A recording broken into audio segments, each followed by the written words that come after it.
30 reviews en 30 jours. Yes, sir. Les rois. Nous sommes en Californie. Ouais, et on est chez les rois. On est chez les rois, exactement. Nous sommes chez les Kings de Sacramento. La bise à toutes et à tous. En cette période de confinement, vous le savez, la série préférée de votre joueur préféré est avec vous, même quand il n'y a pas de NBA trash talké. Là, on a déjà fait pas mal de franchises. On continue la remontada dans le classement. On est presque à un niveau respectable de basketball. Nous passons par Sacramento. Ça commence à venir. Ouais. Eh ouais.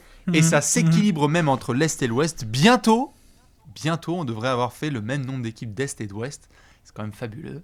Hein, pas tous les jours qu'on peut dire ça. Plein de choses évidemment à dire sur nos amis de Sacramento. Et évidemment, on vous laisse vous installer peinard. N'importe quelle review commence forcément, Alex, je crois, avec un petit classique. On appelle ça le coup d'œil dans le... rétroviseur, c'est important. Tout à fait, une saison à 28 victoires pour 36 défaites à Sacramento.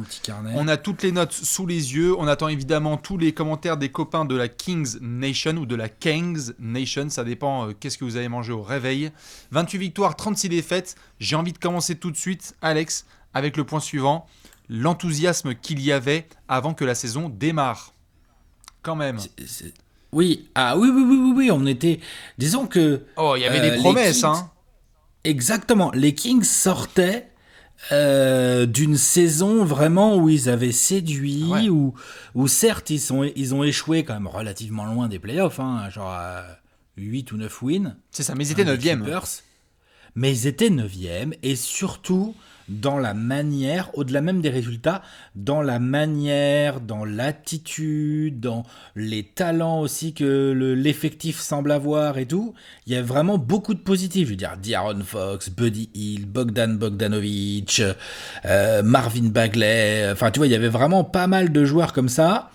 Changement de coach, bon, on demandait à voir un peu ce que ça allait donner. Ça, c'était troublant. Je me souviens qu'on avait été troublés avant d'en avoir les raisons, puisqu'on les a eu par la suite, notamment sur la relation Mike Malone-Vladivac. C'est vrai que de voir... Dave Joerger, pardon, excuse-moi. Dave Joerger. C'est vrai que Mike Malone est passé par Sacramento aussi, mais c'était Mike Malone, il est passé par là. Tout à fait. Hein, il s'est occupé de DeMarcus et d'Isaiah Thomas, comme on dit dans le jargon. Ouais. Dave Joerger, tout à fait, qui se fait jarter. Luke Walton arrive. Il y avait, au-delà de l'aspect juridique, parce qu'on sait qu'il a eu des petits soucis extrasportifs, il y avait quand même beaucoup de sourcils froncés en abordant cette saison, parce que tu l'as dit, le talent était là, mais on se demandait, changer de coach là comme ça, c'est après une saison à succès, une première vraie saison à succès depuis autant d'années de galère. C'est un risque. C'est un sacré risque. C'est un risque que Vladivac a semblé ne pas avoir le choix que de le courir, ce risque. Donc, écoute, ils l'ont pris. Et donc, du coup, ils ont démarré, ils ont débarqué dans cette saison plein de grosses intentions. Et de grosses intentions. Bien sûr. Je veux dire, tu discutes avec la Kings Nation au mois d'octobre dernier. Les mecs te regardent droit dans les yeux et te font attends, gros, non, on s'est pas bien compris, en fait, on joue les playoffs. Il y avait, disons qu'il y avait au moins comme objectif de vraiment essayer de se rapprocher encore plus du top 8. Et quelque part, on peut pas leur donner tort. Moi, perso, j'étais là, genre, ouais, pourquoi pas. Je crois même que toi, dans les previews, dans les 30 previews, j'ai dit que s'il y a une équipe qui glisse, c'est pour les Kings, tout ça. S'il y a les Warriors, les Spurs, les Blazers qui glissent, il y a peut-être une équipe qui va se faufiler. Alors au final, c'est pas Sacramento, mais il est clair que quand la saison démarre, on a toutes ces promesses. On a une saison qui démarre malheureusement avec un peu un classique, c'est-à-dire beaucoup d'attentes et puis 5 défaites de suite. Ça mauvais départ de saison, très mauvais. Ça a été vraiment très très compliqué. Il y a eu tout un passage, surtout sur la fin d'année civile 2019, qui est vraiment terrible, où il y a beaucoup de défaites consécutives. En fait, assez rapidement se met en place un sentiment assez inconfortable d'irrégularité et de vrai manque de stabilité dans les performances des Kings au quotidien, quoi. Tu sais pas sur quel joueur tu vas tomber, qui va faire ses stats et ses performances, et forcément ton leader, De'Aaron Fox, n'est pas là, donc c'est compliqué. Voilà, faut quand même le préciser, donc t'as ce début de saison coup-ci, coup-ça, et sur les... c'est quoi le bilan des Kings 28-36, donc 64 matchs. Combien De'Aaron Fox, il en a joué quoi, 40 ? Ouais, c'est à 45. 45. Mais Marvin Bagley a joué combien ? 13. peu près, je dirais. Voilà. C'est comme ça. Tu vois. Donc, Ouais, c'est ça. je veux pas faire le gars qui cherche les circonstances atténuantes à tout prix et tout, mais n'empêche que les Kings n'ont pas été gâtés par les blessures. Et que ça a forcément cassé des choses dans leur dynamique. Tu vois, il y a un moment où... Non, bien sûr, ils n'ont pas eu de chance là-dessus, mais après, bon, évidemment, comme on a fait beaucoup d'équipes. Ils ont pris d'équipes. Ariza, eux aussi, ça n'a pas hyper bien fonctionné. Ça a été un des éléments marquants, c'est qu'on voit notamment la pré-saison qui se passe à l'étranger, puisqu'ils sont allés notamment en Inde pour aller honorer le pays de Vivek Ranadivé, tout à fait, le boss. Et on voit l'intégration de Dwayne Dedmon, Trevor Ariza, Corey Joseph, qui sont des vétérans respectés. On se dit, ah tiens, il y a la base de talent, excellente idée de la part du management de recruter ces joueurs-là. Bon, bah au final, qu'est-ce qui se passe ? Au bout de 1 mois et demi, Trevor Ariza est dans la discussion des pires joueurs de NBA en termes d'apport sur le parquet, et Dwayne Dedmon, il n'y a plus que quelques semaines à tenir avant qu'on le voit demander son transfert. C'est-à-dire que l'intégration des vétérans n'est pas gérée. Quelles sont les raisons ? Ça ne marche pas tout à fait. Et tu parlais des blessures tout à l'heure.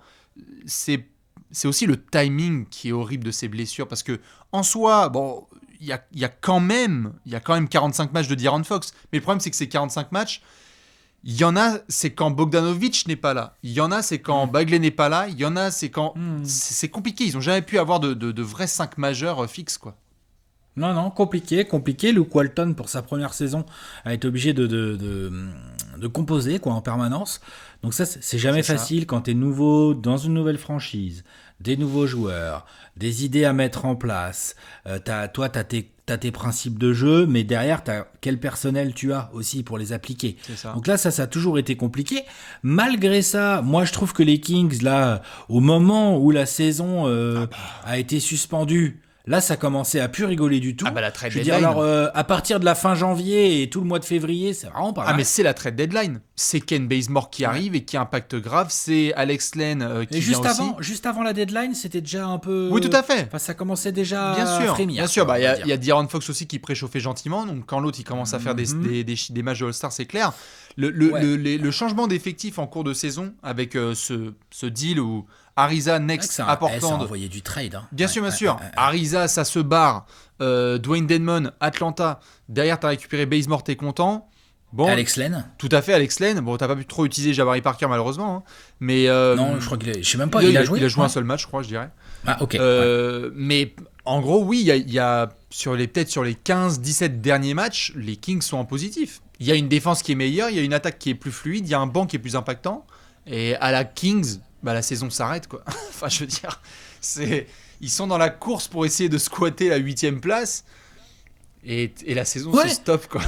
Si la saison reprend, ils sont dans la course ou pas ? Si, ils sont dans la course. Voilà. Bien sûr qu'ils sont dans la course. Voilà, ils sont là, les Kings. Ce qui ne doit pas enlever quand même, dans ce coup de rétro, parce qu'on se marre souvent, mais ce qui ne doit pas enlever la très bonne saison de Richaun Holmes, qui était à la base un soldat que toi tu as bien connu à Phoenix, qui fait une excellente saison en poste intérieur à Sacramento. Ah non, mais magnifique, l'apport qu'il a pour eux est superbe. C'était vraiment assez inespéré d'avoir un mec comme ça qui puisse contribuer aussi bien. Lui aussi s'est blessé. Bien sûr, donc ça a forcément handicapé les Kings. On a quelques grands moments. Quand on vous fait des suggestions, notamment de matchs de Sacramento, allez voir comme d'autres équipes.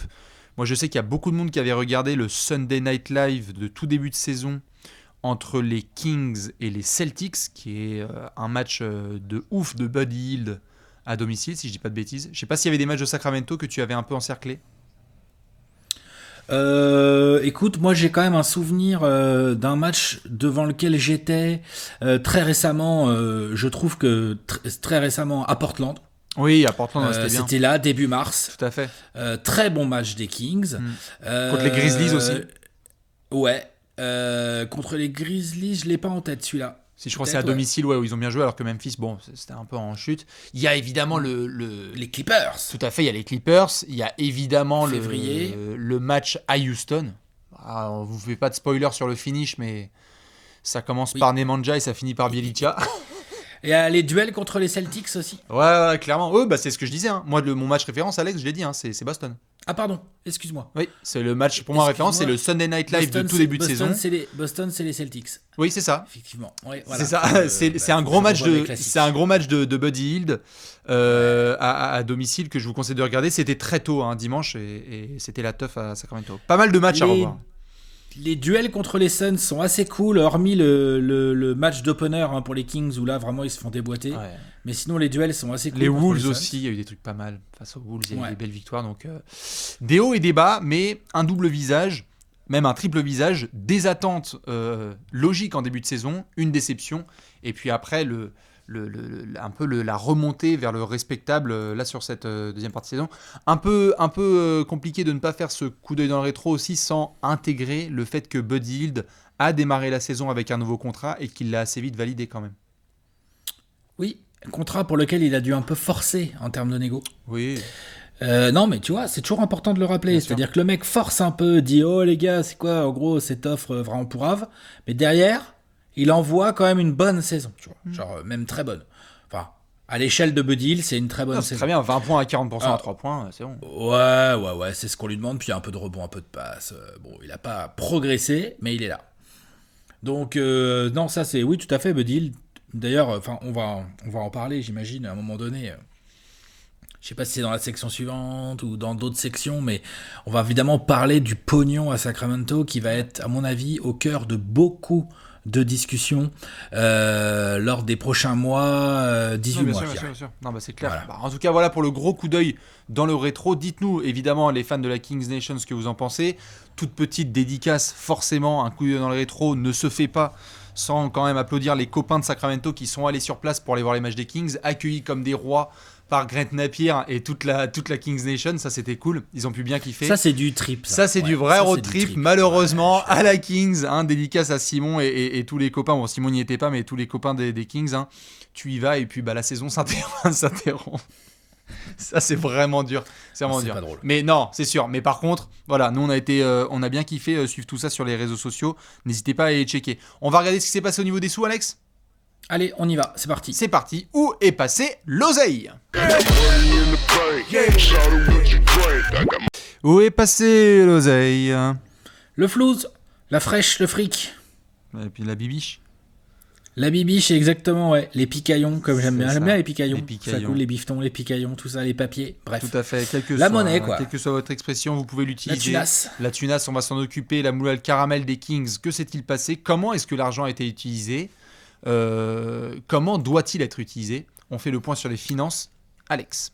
Ouais, exactement. Donc déjà, première chose qu'il faut tout de suite noter, c'est que les Kings ne sont pas l'équipe avec la plus grande flexibilité à venir, mais c'est pas forcément un souci majeur, puisqu'il y a plusieurs joueurs importants qui sont,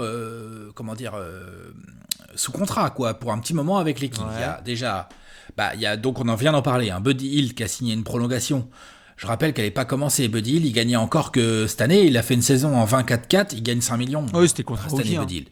Ouais, voilà. Donc là, à partir de l'année prochaine, Buddy Hield, il entame son contrat de, je sais plus combien c'est, 110, je crois, 100 ou 110 millions sur 4 ans. Alors oui, mais c'est avec des incentives. Donc en fait, c'est 91 millions, si je dis pas de bêtises. Oui, mais et puis surtout, il est un peu dégressif. Donc c'est surtout ça qui est cool. C'est-à-dire que c'est du 26 et quelques la saison prochaine. Après, on est sur du 24, 22 et 20. Il gagne encore un peu plus de 20 millions en 2023-24. Non, c'est un contrat honnête.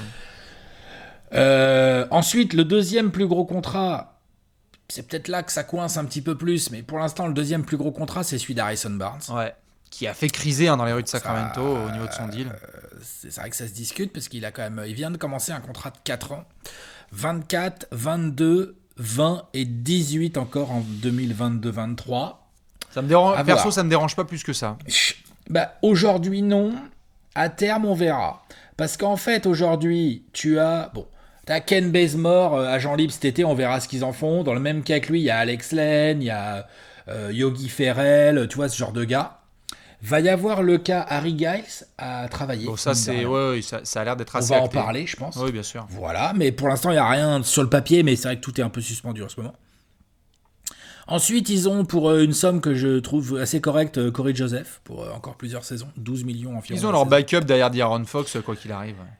Et après, il y a plusieurs contrats, 3 contrats pour moi, qui sont clés dans le futur, la flexibilité et l'avenir des Kings. C'est-à-dire le contrat de Bogdan Bogdanovic, qui est à la fin de son contrat, là, qui va peut-être avoir une qualifying offer.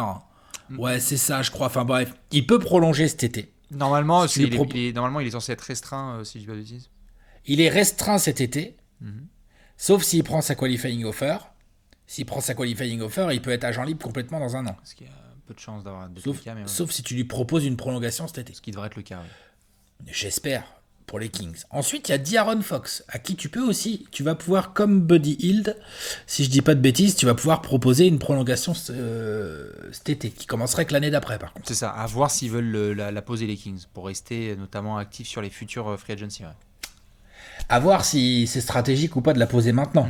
À voir si De'Aaron Fox va faire le forcing et va vouloir le max du max du max tout de suite. Bien sûr, bien sûr. On va voir. Non, bien sûr, bien sûr. On va voir. Ce qui est sûr, c'est Et que... après, t'as le- Oui, vas-y, je t'en Pardon. prie. Juste pour finir, après, tu as le cas Marvin Bagley, qui est plus lointain, puisqu'il est encore en contrat rookie, Ouais, ça va. mais il prend déjà un gros salaire parce que c'est un numéro 2 de draft. Oui, bien sûr. Bon, C'est juste ça, ça. là-dessus, ils vont pouvoir voir ce que ça donne. Ce qui est certain, c'est que, en tout cas, par assurance de dossier, ce qui ressort pas mal, c'est que par rapport à Harry Giles, ça a l'air d'être assez acté, en tout cas en interne, parce qu'ils ont été contents de voir ce qu'il était capable de produire sur le terrain, dans le vestiaire, dans le groupe, par rapport à son potentiel, le fait qu'il tienne sur ses deux jambes. Je pense que même si en soi, ça a bousculé du monde que l'option ne soit pas prise à l'automne dernier, ils vont probablement lui mettre un contrat plus rassurant cet été, et il y aura Harry Giles dans l'avenir des Kings. Je pense qu'ils sont trop conscients du fait que s'ils ne font pas ça, c'est la goutte d'eau qui fait exploser le vase de tous les fans, vu ce qu'il est en train de montrer sur le terrain. Bogdanovic, bon, le mécanisme, je crois, dont on avait parlé ensemble d'ailleurs, et qui avait lieu autour de la deadline, c'était le fait que, en se séparant notamment de certains gros contrats, tu libérais l'espace financier pour pouvoir proposer une somme conséquente à Bogdanovic cet été. C'est-à-dire que tu n'as plus de Deadmon dans les pattes, puisque c'est Alex Len et Jabari Parker, et que donc eux, ils expirent. Tu n'as plus Ariza, parce que c'est Bazemore, et que Bazemore aussi, ça expire. Bon, Ariza aussi, quelque part, mais... Donc, bon, je ne sais pas ce que tu en penses, mais j'ai le sentiment que Harry Giles et Bogdanovic, ça va être géré cet été. Je sais pas ce que tu en penses. Bah, en fait, toute ma question... Je suis d'accord avec ce que tu dis, pas Ariza, n'importe quoi. Harry Giles et Bogdanovic, ça peut être géré cet été. Mais en fonction de la thune que tu leur mets, il faut quand même que tu fasses bien gaffe à pas être cripple, comme on dit après aux États-Unis, quand tu dois signer Aaron Fox. Parce que là, le problème que tu as, c'est que tu as déjà le contrat d'Harrison Barnes qui est gros, le contrat de Buddy Hield qui est gros, le contrat rookie de Bagley qui est quand même pas donné, et Bogdanovic, ça va être cher, hein, mec. Ça va être cher. Ouais, c'est bien combien, Bogdanovic, pour toi? Je sais pas, c'est 16... Non, mais à peu près, là, combien ça vaut? C'est 16, 17 millions l'année. Ouais, donc il va en demander 20, t'es d'accord? Il va en avoir 16, Bogdanovic? bien sûr. Ouais, bah j'espère qu'il va dire oui à 16. Moi, je dis qu'il peut en demander 20 et que les Kings, faut voir. Il y a peut-être des gens qui vont lui mettre 20 sur la table. Là, cet été, tu vois, il y a peut-être des gens qui vont faire ça. Il n'y a pas grand-chose sur le marché des transferts. Il n'y a pas trop de cap non plus de disponible. Donc ça, c'est la chance des Kings. Mais si tu mets 16 et que tu mets 4-5 à Harry Giles, t'as encore Holmes, hey, t'as le cas Jabari Parker aussi, t'as Bon, Bjelica, Parker, c'est bon, ça. Bjelica. Enfin, je veux dire, Non, Jabari je crois que c'est une player. Je crois Oui, que c'est une player. option, mais ils trouveront un moyen soit de le transférer, soit quoi que ce soit. Oui, Enfin, oui, oui. c'est pas oui, partie tu des plans rigoles. des Kings. Non. Mais ce que je veux dire, c'est quoi les plans des Kings? Barnes, Bagley, Fox, Bogdanovic. C'est de pouvoir avoir ces 4 joueurs. C'est toute la question. C'est d'avoir ces 4 joueurs qui puissent déjà jouer ensemble. Donc il faut les verrouiller. Malheureusement, ce jeu de domino fait que quel est le plafond de ce quatuor? Quand tu es dans l'élite de la NBA, quand ces mecs-là sont tous payés à peu près peut-être 80 à 90 millions l'année, jusqu'où tu vas avec ces Non, gars? pas l'année. À 90 millions En à 4 cumulé, l'année, en tu veux cumulé, dire. bien Oui, sûr. oui, oui, Ces oui, 4-là, oui, ok. à mon avis, d'ici oui, 1 ou oui, 2 ans, oui, quand oui, tu oui. cumules, tu seras pas loin des 90 millions l'année. Oui. Ce Et- qu'il faut éviter, c'est que ça te coûte 110 l'année. Et c'est ça. C'est ça qu'il faut Donc, éviter. à voir, je pense que leur avantage, c'est qu'il y a au moins un petit jeu de domino qui est dégressif. C'est-à-dire qu'un mec comme Harrison Barnes, bon, là, il a 27 Et Buddy Hield piges. aussi. Ça veut pas dire que d'ici 1 an et demi, par exemple, il n'est pas transférable. Avec un contrat qui est dégressif, où on sait ce qu'il peut apporter dans un vestiaire et en termes de production des deux côtés du terrain. Moi, je pense qu'en fait, les questions qui se posent, c'est notamment de savoir, oui, en effet, on a envie de mettre de la thune sur De'Aaron Fox parce que c'est le prince, c'est le patron, mais à l'heure actuelle, je dis bien à l'heure actuelle, moi je crois grave aux joueurs, hein, Marvin Bagley, je pense que ça reste un crack et qui doit faire ses preuves, mais à l'heure actuelle, tu sais pas si en fait Marvin Bagley, tu vas lui mettre prochainement un... Enfin, tu vois, en deux saisons, le temps d'y réfléchir. En 2 saisons, dans sa draft, est-ce qu'il a montré qu'il méritait un contrat à la hauteur des Luka, des Jaren Jackson Jr., des Trae Young, des DeAndre Ayton? Je crois pas, tu vois. Et je pense que Sacramento se pose la question aussi. Parce qu'il y a des trucs en interne avec le daron, etc. Mais l'avantage qu'ils ont, c'est qu'ils ont un petit peu plus de temps pour y répondre. Tout à fait. Alors que Bogdanovic va certainement falloir trancher cet été. Ouais, je pense qu'ils vont le garder quand même. Et l'été d'après, voire cet été aussi, tu peux avoir le cas Fox à gérer. Enfin, quand je dis cet été, c'est la prochaine intersaison. Parce que cet été, ce sera peut-être pas cet été. Hein. Vous m'avez compris. Mais ouais, donc je trouve qu'au niveau du pognon, au niveau du fric, je pense que c'est là où il y a le plus de taf finalement côté Kings. Je suis totalement d'accord. Il y a une vraie inquiétude. Ouais, il va falloir bien architecturer ça, parce que sinon ça peut te péter à la gueule vite fait. Surtout s'il n'y a pas les résultats que tu veux, tu vois, genre... Attention. Ouais, je suis d'accord. Attention. Je suis d'accord, il y a cette espèce d'inquiétude dans le sens où c'est bien que des contrats soient dégressifs, c'est bien qu'il y ait des méthodes qui soient mises en place pour essayer d'assainir tout ça, mais... Attention à ne pas avoir peut-être 110 millions sur une équipe qui bataille pour la 8e, 7e place. Quoi. À ce moment-là, tu t'as mis toutes tes sesterces dans un pot qui en fait va pas très loin. Ouais, et puis quand tu vois le tarot que prend Buddy Hield, t'imagines pas Fox prendre moins. Oh non, c'est sûr, il faut qu'il y ait une hiérarchie financière. Bien sûr, bien sûr. Et tiens, donc du coup, tout de suite, tu mets la barre tu mets la barre assez haut en fait, tout de suite. Tout à fait. Bon, écoute, on va voir. En tout cas, pour l'instant, ça va. Pour l'instant, t'as ton quatuor de jeunes. Ils sont là, ils sont sous contrat. Si la saison reprend, comme on a dit dans le coup d'œil dans le rétro, tu es capable de te battre peut-être pour arracher une 8e place. Et si la saison reprend pas et que tu te retrouves à la saison prochaine, t'as tes mecs sous contrat. C'est ça. C'est déjà pas mal. Et t'as le cas Bogdanovic qui peut être chaud. C'est le gros cas. Hein. Dites-nous ce que vous pensez du cas Bogdanovic. Est-ce que ça reste? On sait que les fans des grosses franchises contenders ont envie d'avoir un joueur comme ça. Est-ce que ça reste à Sacramento avec un gros pactole ou est-ce que ça s'en va? Nous, on va devoir enchaîner, Alex, sur un petit point. Allez, le hashtag tactico. Tout à fait, c'est l'heure du point tactico-technique.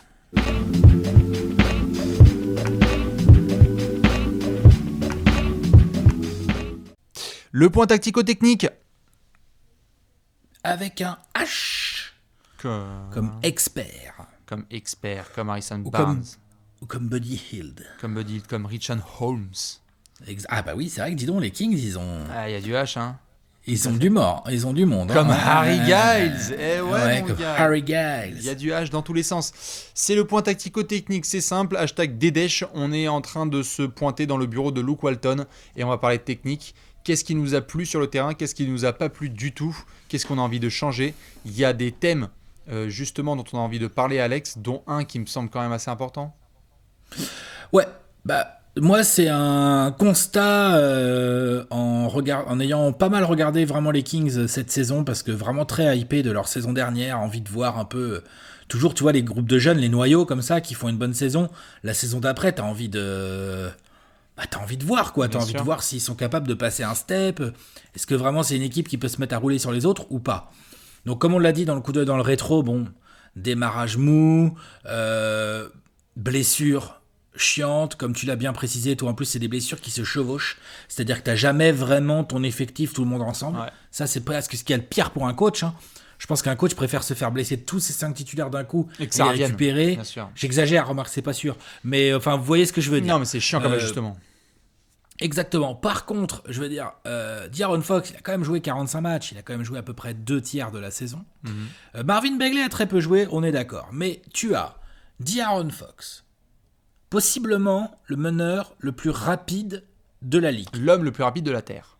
Voilà, c'est ça, Usain Bolt. Tu as Buddy Hield. Buddy Hield qui est vraiment un joueur offensif très à l'aise dans le jeu rapide et le jeu en première intention. Tu as des intérieurs. Bon, Bagley, ok, il t'est blessé, mais Richard Holmes, ça court, il n'y a pas de problème. Bien sûr. Je veux dire, il n'y a aucun souci. Les Bazemore, les Ariza, les Barnes, tu vois, tous ces gars-là, c'est des ailiers tout à fait athlétiques et capables de suivre un rythme élevé ou au moins d'être là si tu joues vite, même sur demi-terrain. Après, bon, Bogdanovic, peut-être, c'est plus un joueur de demi-terrain.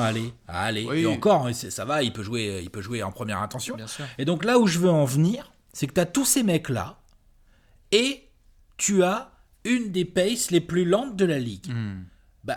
Pour moi, ça, c'est vraiment une erreur assez fondamentale dans ce que Walton est en train, ou Ami est en train de mettre en place. Bien sûr. Ça m'a énervé, moi. Non, c'est violent, pareil. Je pense que les gens étaient tellement séduits en plus de la manière la saison dernière avec Jörger, où tu avais la 5e pace la plus rapide. Cette fois, tu es 25e de la ligue. Donc très compliqué. Des vétérans dont on a parlé tout à l'heure là, et dont on s'est foutu de la gueule aussi, qui se sont ramenés aussi en traînant des pieds. Il faut appeler un chat un chat. Trevor Ariza était dans une condition physique qui faisait que... Enfin, Trevor Ariza, il y a 2 ans, il était aux Rockets, et ça jouait pas en marchant. Jusqu'à preuve du contraire. Donc ça, c'est pas normal. Il y a eu des joueurs, en effet, qui n'étaient pas en phase avec le coach. On sait aussi que, forcément, quand Vlad Divac a aussi changé de coach, il voulait que Luke Walton puisse aussi apprendre un petit peu, j'imagine, à quoi ressemblait le jeu demi-terrain. Le problème, c'est que cette espèce de mixture là, quotidienne n'a jamais pris, quoi. En fait, j'ai pas de problème à ce que les Kings travaillent leur jeu sur demi-terrain. Ouais. Une grande équipe ou une équipe de jeunes qui prétend vouloir progresser, aller en play-off et tout, elle doit savoir jouer sur demi-terrain. C'est juste qu'il y a demi-terrain et demi-terrain. J'ai trouvé qu'il y avait trop de possession des Kings, notamment sur demi-terrain, où ça attend trop, ça joue pas première intention. Bien sûr. Ça joue pas assez large. Du coup, je trouve que c'est dommage déjà pour le développement de De'Aaron Fox. Je pense que De'Aaron Fox, c'est un joueur qui a besoin de progresser sur demi-terrain, mais De'Aaron Fox ne va pas devenir Steve Nash. De'Aaron Fox ne va pas devenir Chris Paul. De'Aaron Fox, c'est De'Aaron Fox, c'est-à-dire que même sur demi-terrain, tu dois lui faire des systèmes, il peut partir un peu loin, il peut prendre un peu de l'élan. Exactement. Tu vois, et vu que tu as De'Aaron Fox, tu dois me bonifier toute situation de transition. Tu dois bonifier. C'est-à-dire qu'il doit avoir une green light totale et tu sens qu'il l'a pas. Et ça, je suis pas fan. De toute façon, quand t'es un joueur comme ça, que t'es... Et c'est compréhensible aussi de son point de vue. Le mec, l'année dernière, il est podium du Most Improved. Il y a tout le monde qui dit « Waouh, De'Aaron Fox, ça y est, il a passé le step et tout, ça va être lourd.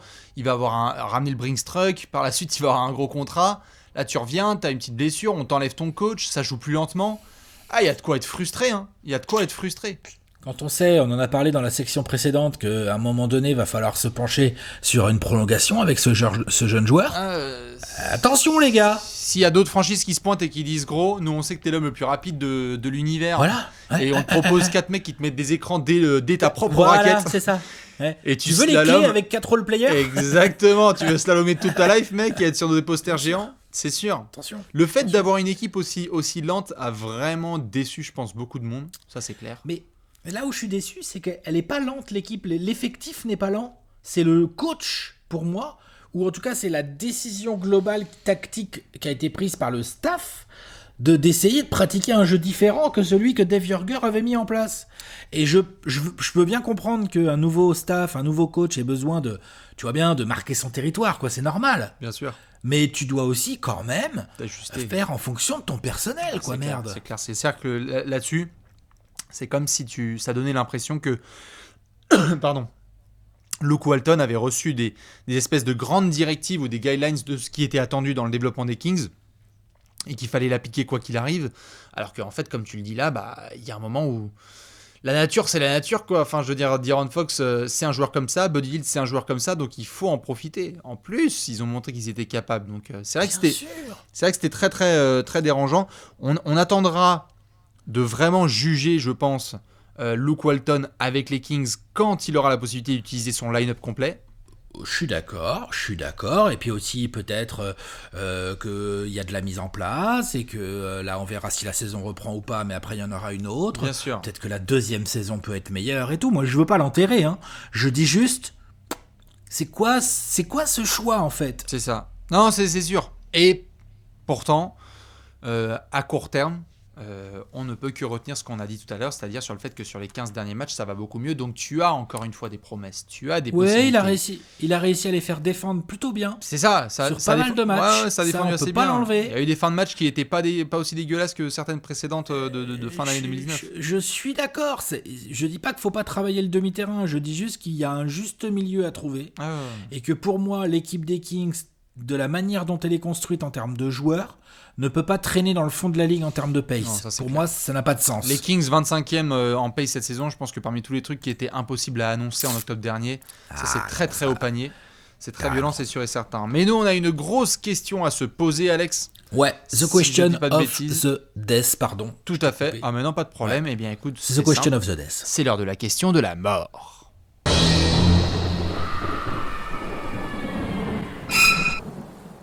La pregunta de la muerte.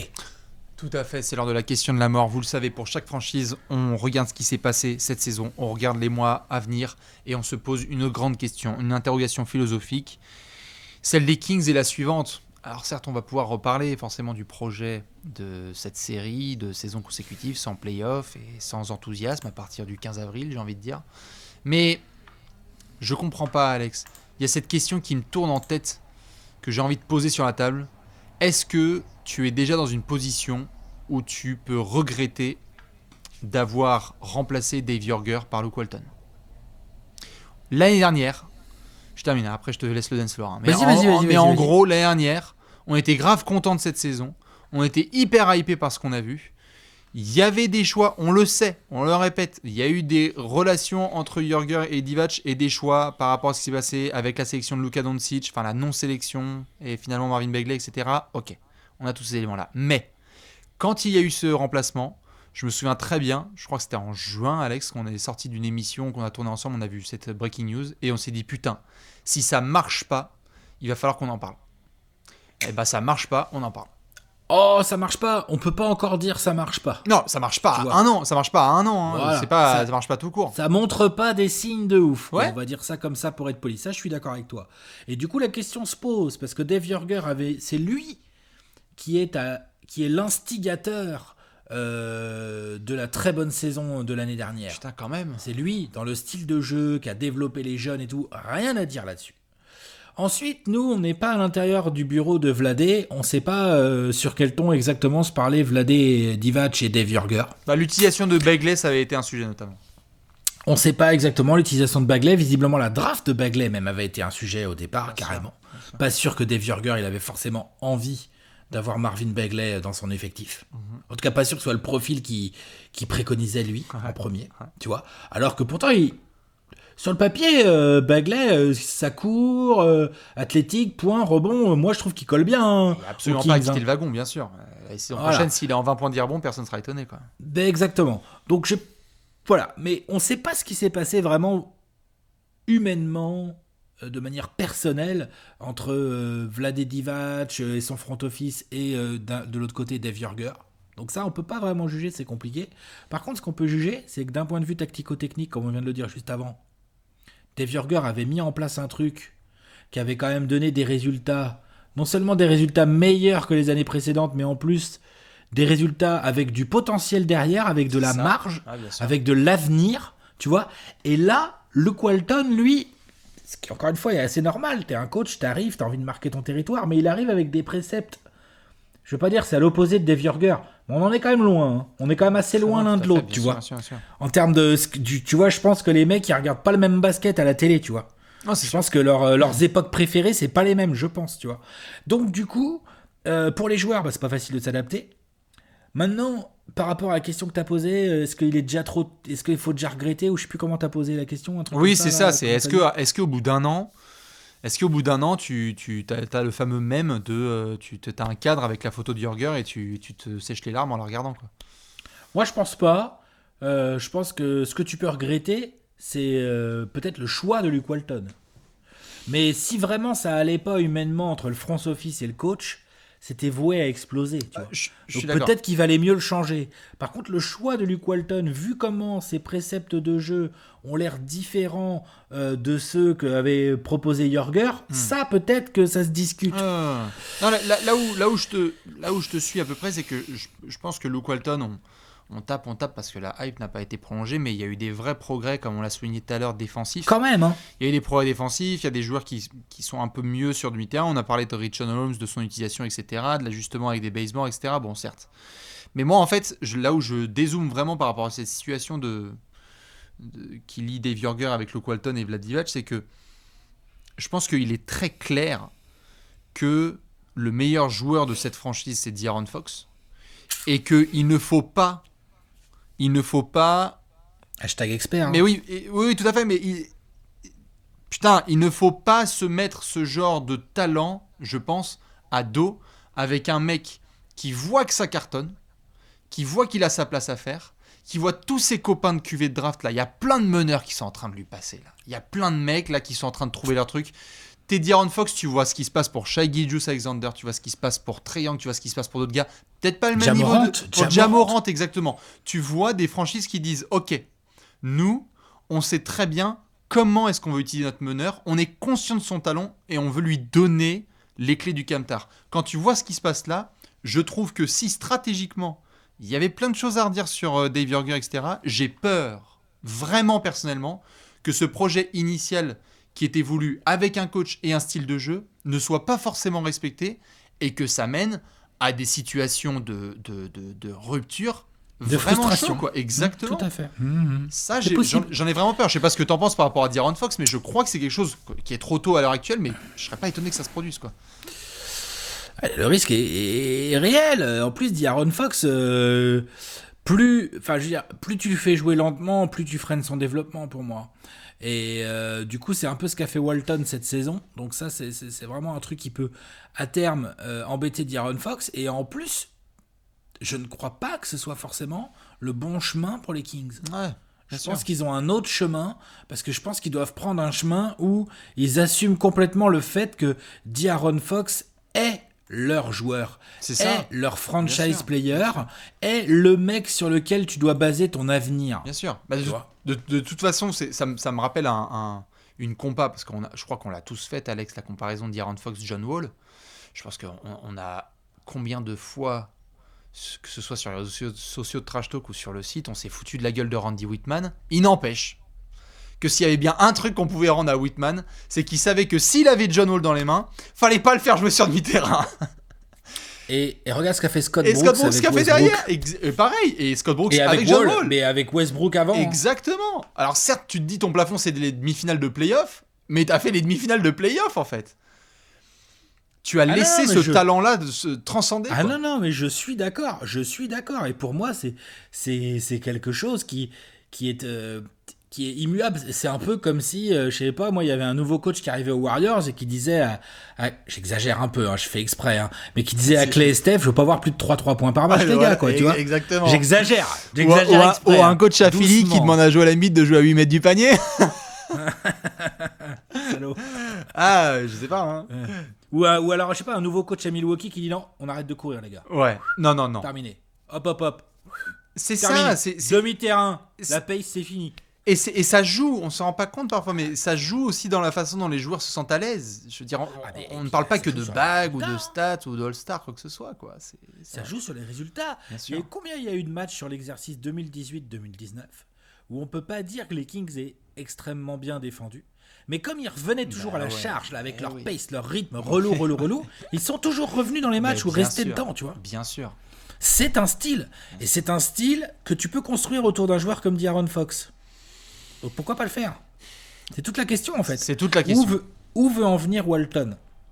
En gros. Et comme tu l'as souligné tout à l'heure, lui donner ces quelques mois là de test, ce qui n'a pas été non plus facile pour lui d'un point de vue perso. Hein. C'est pas comme si le mec est arrivé en transat dans la franchise des Kings. Hein.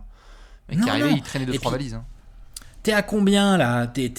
T'es à combien de Memphis là ? T'es à 28-36. Non mais de Memphis, t'es à combien là ? Je veux dire, si elle reprend la saison, ils sont dans la course. Mais t'es dans la course. T'es dans la giga course. Donc si la saison reprend, t'es dans la course. Ouais. T'es à combien ? Attends, bouge pas. Kings 11e. Ils sont à 3,5.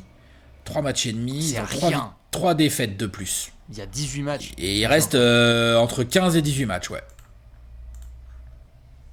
Rien que le fait que tu sois dans la course en soi, ça te donne une idée de ton potentiel. Mais putain... Ce que je veux dire, c'est que si en jouant comme ça, et qu'il y a une reprise de saison... Après, ok, il y aura toujours un astérisque, hein, mais si en jouant comme ça, reprise de saison, le rythme ne s'augmente pas vraiment côté Sacramento, mais on continue, on est sur la lancée de leur bon mois de février et tout ça, et que tu grattes et que tu vas chercher Memphis, bon. Oui, tout à fait. On pourra aussi dire Walton a tout changé. On partage pas forcément vis-à-vis de De'Aaron Fox, mais il y a des résultats quand même collectifs qui sont là. Tout à fait, on pourra le souligner aussi, mais je pense que ce qui est de plus frustrant quand on regarde de l'extérieur, parce que souvent il y a cette image qui est décriée sur les Kings, même nous on l'alimente, hein, c'est normal, les punchlines comme ça, comme sur les Knicks, comme sur les Hawks. Vas-y, arrête de faire le démago, toi, lèche-cul là. Toi aussi tu te fous de la gueule des Kings, arrête ça.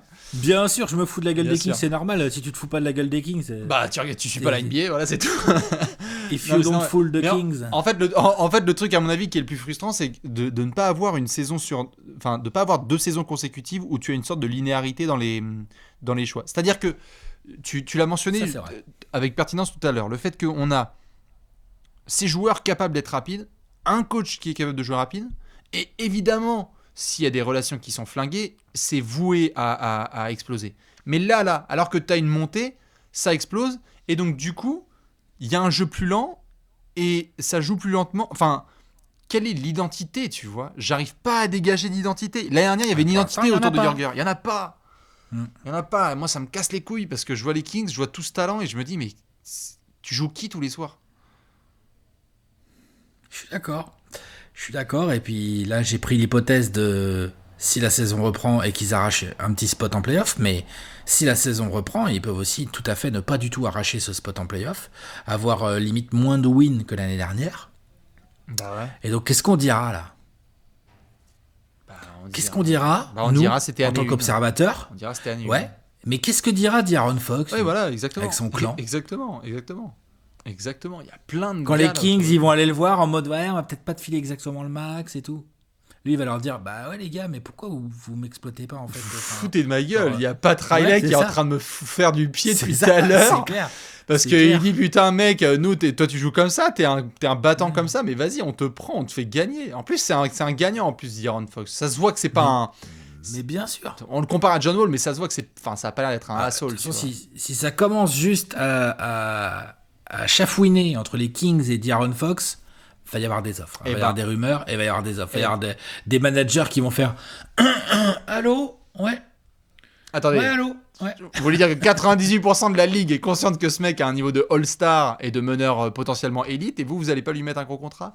C'est pour ça qu'on le mentionne aujourd'hui. Si ça se trouve, tout ça sera erroné, périmé. Oublié dans 1 an et demi. Dans quelques semaines. Ouais, ou même dans 1 an et demi, on sera là genre, les Kings sont de retour en playoff, ils ont annoncé qu'ils allaient mettre le max et tout va bien. Mais en l'état actuel des choses, c'est pour ça qu'on se pose la question. Dites-nous, vous, ce que vous pensez sur cette question de la mort autour du style de jeu et de l'avenir de De'Aaron Fox. Alex, nous on va se pencher sur un trophée ?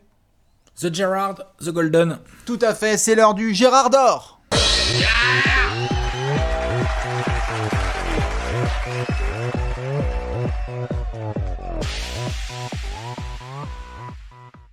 Le Gérard d'or, le Gérard d'or. Ouais, il est là, le Golden Gérard. Spatule. Elle est où ma spatule là ? Alex, elle est où la spatule ? Elle est là, hop. Boomer ? Oh merde. Oh non ! Aïe. Aïe, aïe, aïe, aïe, aïe. Aïe. Les fans de Sacramento, ils vont croire que t'as fait exprès encore. Eh non, pardon, ça ne marche pas. C'est le Gérard d'or, vous le savez, c'est le trophée du peuple. Que l'on réussisse le backflip ou pas, c'est pas grave. Il y a un joueur qui nous a fait kiffer cette saison ou qu'on va observer de très près sur les prochains mois. Alex, qui est ton Gérard d'or ? Bogdan Bogdanovic. Oui, monsieur, la gâchette. Drafté par les excellentissimes Suns en 2014, on l'a drafté lui ? 14. Je crois que c'est la draft 2014. C'est un fin de premier tour. Hein. Pour un fin de premier tour, c'est un bon petit joueur. Hein, je contre Marquis Chris et Dragan Bender, ça. Mais non, c'est une légende. Ça. C'est une légende, c'est une rumeur. Ça. C'est Marquis Chris ou c'est Dragan Bender ? Non, c'est une rumeur. C'est juste parce que c'est Marquis Chris. C'est Marquis Chris, je suis sûr. On aime bien les Kings et donc on leur a fait un petit cadeau. Démago. Voilà. Vas-y. Orange ton char. Bon, bref, moi j'adore le joueur, vraiment, je le trouve très cool. Je le trouve techniquement très croate. Très serbe. Pardon. Waouh. Très balkan. Attention, ouais. Très bon shooter, très insolent, très comment dire, très, il y a un petit côté Très yougoslave. J'ai du génie et j'ai du culot, tu vois. Ouais. Je trouve que pour le coup, dans ce rôle de sixième homme, là, avec du temps de jeu, hein, du gros temps de jeu, mais en sortie de banc, il s'éclate bien. Il a le ballon dans les mains, il peut créer pour les copains, ou il peut scorer, ou il peut faire les deux aussi. On a vu quand même quelques matchs où il y a eu pas mal de passes d'ess, plus du bon scoring de la part de Bogdan Bogdanovic. Il a fait la différence en sortie de banc dans pas mal de situations pour les Kings. Oui. Il a trouvé son rôle dans cette équipe. C'est peut-être le rôle qu'il aura pendant longtemps en NBA, c'est-à-dire sixième homme avec un gros temps de jeu et des responsabilités offensives, voire parfois en fin de match. Hein. Il a été clutch à plusieurs reprises. Il a sali du monde. Hein. On est d'accord. Au passage, il sortait d'une Coupe du Monde, l'autre. Hein? Je sais pas si tu l'as vu, leur Coupe du Monde. La Coupe du Monde des Serbes est peut-être un petit peu décevante. Ouais. Mais celle de Bogdan Bogdanovic, par contre, elle rigole pas du tout. Et il a enchaîné sur cette saison-là avec les Kings. Donc c'est vrai que statistiquement, quand tu regardes comme ça, là, tu dis 14 points, ou je sais plus combien, 15 points, ou un truc comme ça. Oui, voilà, c'est ça. 14-15 points, 3 passes, 3 rebonds. Mais en fait, dans les faits, il pèse bien plus que ça, en fait, à chaque fois qu'il est sur le terrain. Et chose intéressante, quand Bogdan Bogdanovic score bien, c'est souvent une victoire en fait. Oui, forcément. Et quand il a été pas là, ça a été une des grosses séries de défaites des Kings. Ouais. Donc c'est mon Gérard dans le sens où il a ce petit côté Gérard des Balkans quand même, un petit peu quand même. Hein, le Gérard des Balkans, c'est bon ça. Non, tu trouves pas ? Si, c'est un titre de roman ça. Hein, ouais. Le Gérard des Balkans. Non mais voilà quoi, donc j'adore le joueur, je le trouve vraiment très agréable à regarder, je le trouve très bon techniquement, j'aurais beaucoup aimé que Phoenix ait ça sur son banc en sixième homme, mais je trouve que c'est cool pour lui qu'il s'épanouisse là à Sacramento. Je peux te poser une question ? Vas-y. T'as 5 secondes pour me donner la durée du contrat que les Kings vont lui proposer cet été. Ils vont lui proposer 3 ans ils vont lui proposer 3 ans pour 50 millions et ils vont prendre un râteau. D'accord, c'est annoncé. Les fans des Kings. Ils vont être obligés de s'aligner sur genre 4 ans, 75 ou 80. Ouais, par là. Pourquoi pas. On va voir. Ce sera un des gros dossiers en tout cas, Bogdan Bogdanovic. Je suis bien d'accord. Un joueur fantastique à regarder jouer. On pose nos couilles sur la table, surtout pour faire criser Doug Christie et Grant Napier. J'aurais pu prendre Harry Giles, qui évidemment me fait cliquer en premier sur les Kings dès qu'il est sur le terrain, parce qu'il y a trop de tout, il y a trop de QI basket, de capacité, etc. Mais au buzzer, je switch et je décide de rester sur le bateau Marvin Bagley. C'est une situation qui est très compliquée à Sacramento, dont on ne parle pas beaucoup. Il y a 75 matchs en 2 saisons, à peu près, Marvin Bagley. Enfin, je veux dire, c'est pas assez. Enfin, voilà, il y a le fait de louper 13 matchs cette saison, il y a aussi le fait de louper 20 matchs la saison précédente. Donc attention aux pieds, attention aux cannes. Sur ce genre de joueur hyper athlétique, ça peut partir dans tous les sens. Sur ce genre de joueur hyper athlétique qui est drafté par les Kings, ça peut partir dans tous les sens aussi. Donc moi ce que j'ai envie de dire c'est dans ce genre de situation, comme on l'a vu par le passé avec des Jahlil Okafor, avec d'autres gars, etc., qu'il faut savoir si tu restes dans le bateau ou pas. À titre personnel, je reste dans le bateau. Je pense que c'est un joueur qui peut être trop fort en termes d'impact athlétique, en termes de fit avec De'Aaron Fox. C'est un pic fait pour De'Aaron Fox. C'est un pic fait. Je vois Marvin Bagley s'éclater avec De'Aaron Fox sur pick and roll, sur pick and pop, et d'être cette espèce de monstre trop relou parce qu'il peut défendre sur plusieurs postes, switcher, bien attaquer, même stretcher le terrain. Enfin bref, le joueur m'intrigue trop, et ce qui me fait chier jusque-là, c'est qu'il ne peut pas jouer. Donc, on va faire les choses simplement. Là, tu as joué 13 matchs, il y a un break en NBA, on ne sait pas ce qui va se passer par la suite. Si Marvin Bagley n'arrive pas à jouer plus de 65 matchs la saison prochaine, attention avec un A majuscule, quoi. Attention à ce genre d'incroyable talent qui n'arrive pas à éclore en NBA parce que son corps ne le lâche pas, quoi. Attention. Parce que tout va trop vite. Attention, exactement. Ça va très très très très vite. Donc attention. C'est pas la 2e saison, ça va être la 3e saison de Marvin Bagley. Et après, il va y avoir des négociations contractuelles. Et on connaît le talent, mais ça aura aussi un énorme impact sur tout. Enfin, je veux dire, là, je vais pas faire un truc pendant une demi-heure, mais moi, je me suis posé la question l'autre jour. Évidemment, on attend de voir une saison complète de Marvin Bagley, mais autour de lui, DeAndre Ayton, qu'est-ce qui se passe quand il joue? Jaren Jackson Jr., qu'est-ce qui se passe? Trae Young, Luka Doncic, tous les mecs de sa draft là, Colin Sexton.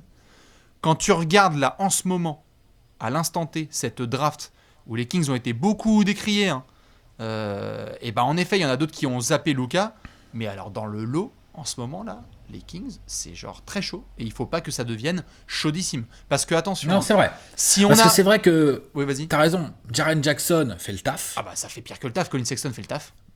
Colin Sexton fait le taf. Trae Young fait plus que le taf. Bah, je parle par rapport à Doncic que les Kings auraient dû, tout ça, c'est une Oui. prendre. C'est vrai que tu as raison de souligner que Marvin Bagley, lui, dans son top 5-10 de draft, là, Ayton, il y a que Ayton, Mo Bamba. il a raté. Il y a que Mo Bamba avec Ouais, qui il il y peut a être que en Mo duel. Bamba, t'as raison, Mo Bamba, parce que Ayton a raté trop de matchs aussi, mais au moins il a fait sa première saison, et là, quand il est là, c'est 20-12. Putain, hein, quand Ayton, il est là, hein. c'est 22. Après, on peut débattre, etc. Et surtout, vraiment, je ne veux pas porter l'œil aux Kings, mais franchement, quand on voit comment démarre la carrière de Luka, et quand on voit comment démarre la carrière de Marvin Bagley, pitié qu'on ne se retrouve pas sur une draft 84, quoi. Qu'on se retrouve pas sur un truc où en fait tu regrettes parce qu'il y a un talent all-time de chez all-time qui est passé, et toi t'avais Sam Bowie, quoi. Attention. Tu sais que c'est en train de prendre des proportions comme ça. Et On n'y est pas encore. On n'y est pas encore, mais attention. Je préfère mettre les piquets. Eh ben, optimiste. Moi j'y crois, Marvin Bagley. Avec De'Aaron Fox ça peut cartonner. Dites-nous qui vous avez en Gérard d'or. Pour Alex, c'est monsieur Bogdan Bogdanovic, Tout à le fait. Serbe. Exactement, et pas le croate. Et moi j'ai pris Marvin Bagley. Non, mais j'ai fourché. C'est ça. Et moi j'ai pris Marvin Bagley, le polynésien. On va devoir terminer avec une dernière section. Allez, on envoie le pronostic. Enfin non, le projostic, pardon. Tout à fait, c'est l'heure du projostic.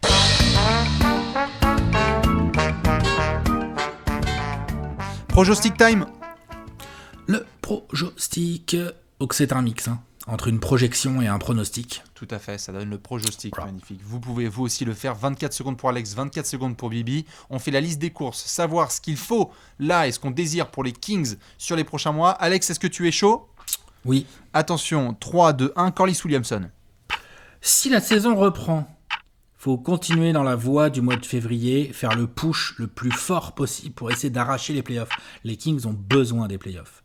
Si la saison reprend pas et que tu te retrouves à faire une nouvelle rentrée en octobre, en novembre prochain, donc 2020-21, il faudra d'ici là avoir bien réfléchi à anticiper ta stratégie de contrat.